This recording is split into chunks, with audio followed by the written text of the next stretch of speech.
Quand j'étais petite, j'avais pas d'animaux. Mes parents n'étaient pas des fervents des animaux. Ils leur faisaient pas de mal, mais bon, ça les laissait indifférents.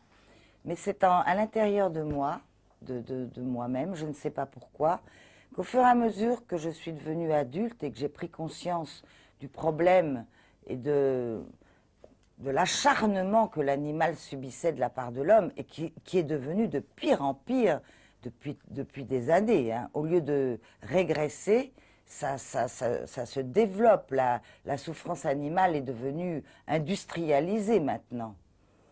Et moi, je me suis dit, je veux passer ma vie à défendre les animaux et à essayer de faire comprendre aux gens que l'animal, c'est quelque chose d'extraordinaire. Pourquoi? Parce que c'est pas intéressé. Vous connaissez beaucoup de gens, vous, qui ne sont pas intéressés. Tout le monde est intéressé, soit pour le pognon, soit pour être l'ami de quelqu'un de célèbre, soit pour arriver dans l'existence. Bon, l'animal, lui, il n'est absolument pas intéressé, il ne vous trahira jamais. Que ce soit un chat ou un chien, un cheval, une chèvre, un mouton, un oiseau. Je ne sais pas, moi, les animaux ont une pureté de sentiments extraordinaire. Un animal ne tuera pas pour le profit. L'homme n'arrête pas de tuer pour le profit. Ou par sadisme, du reste.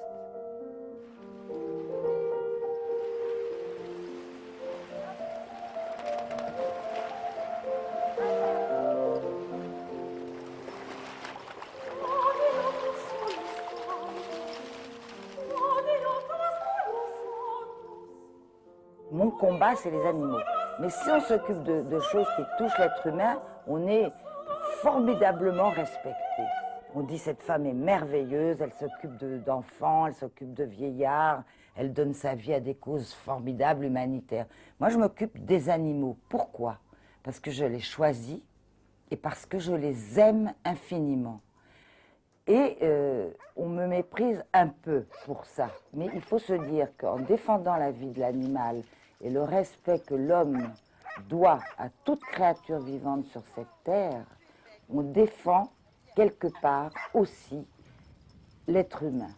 Parce que quand on aura tout détruit sur la terre, l'homme se retrouvera et se détruira lui-même tout seul. Il est en train de détruire la nature, la planète, les animaux, tout ça pour le profit. Et si on ne fait pas, si on ne dit pas halte, il y a un danger très très important. Et moi je dis halte en fonction de l'animal, mais aussi des arbres, des rivières, toutes ces choses que l'homme détruit. Eh bien, un jour, l'homme ne pourra plus survivre parce qu'il aura tout détruit autour de lui. Il y a énormément d'enfants qui m'écrivent, il y a énormément d'enfants qui sont très très concernés, beaucoup plus du reste que leurs parents, souvent. Et c'est vrai qu'ils m'ont appelé la fée des animaux. Bon, je suis une fée sans beaucoup de pouvoir. C'est vrai, j'ai pas beaucoup de pouvoir, mais c'est vrai que dans ma tête, je suis une fée quand même, ou dans mon cœur, je sais pas. Mais les enfants, c'est la France, c'est le monde de demain, les enfants. C'est eux, s'il n'est pas trop tard, qui demain rétabliront les choses. S'il n'est pas trop tard.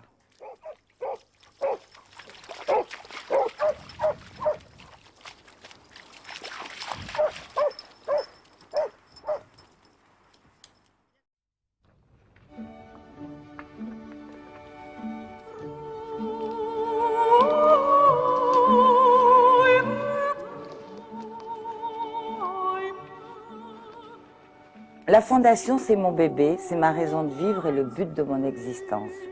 J'ai fait cette fondation qui est une véritable fondation, reconnue d'utilité publique par le Conseil d'État depuis le 21 février 1992, le même jour que la fondation de l'Abbé Pierre et la fondation des Restaurants du Cœur de Coluche ont été reconnues d'utilité publique. On est 3 à avoir eu la même promotion, bon, moi pour les animaux, et les 2 autres associations pour les souffrances humaines. Donc c'est quelque chose de très sérieux, cette fondation. J'y ai donné tout ce que j'avais, puisque j'ai donné ma maison, la Madrague de Saint-Tropez, à ma fondation, puisque j'ai vendu tous mes bijoux, tous mes souvenirs, toutes les choses de valeur que j'avais pour faire le fonds de roulement de cette fondation. Mais comme nous avons pour but de soulager toutes les misères animales, sauvages et domestiques en France et dans le monde entier, il faut énormément d'argent pour entreprendre chaque bataille. Et comme je ne veux pas faire un choix parmi toutes ces misères, je veux toutes les soulager et j'y arrive plus. Alors j'ai besoin d'une aide financière très importante.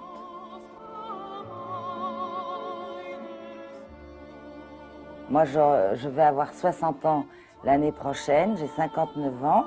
Je dois dire que j'ai une vie assez exceptionnelle quand même, et j'ai rencontré beaucoup de gens. Viens Cosette. J'ai un bilan assez négatif de l'opinion que j'ai de l'être humain. Par contre, je n'ai jamais été déçue par les animaux et c'est pour ça que je leur ai dédié ma deuxième partie d'existence, ma deuxième partie de vie, jusqu'à ma mort, et que je leur donnerai tout ce que je peux leur donner et que je donnerai toute mon énergie et ma force tant que j'en aurai pour mener à bien des combats qui ont été engagés et que j'aimerais gagner.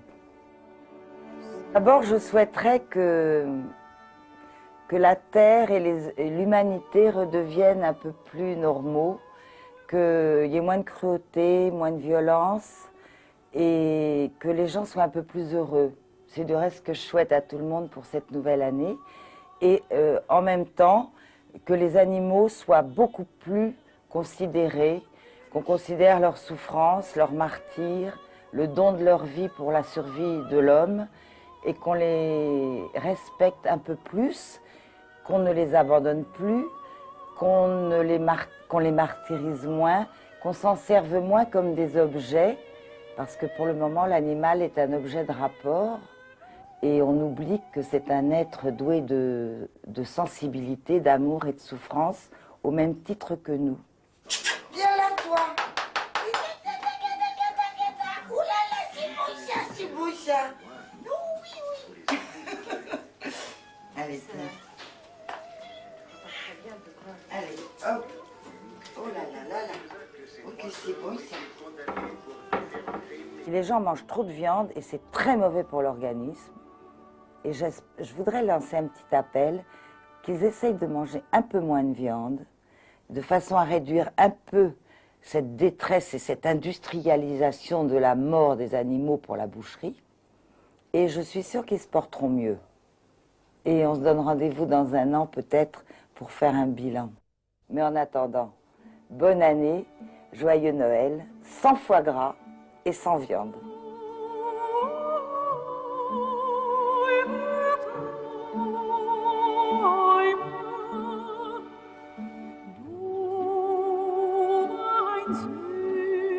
Süßes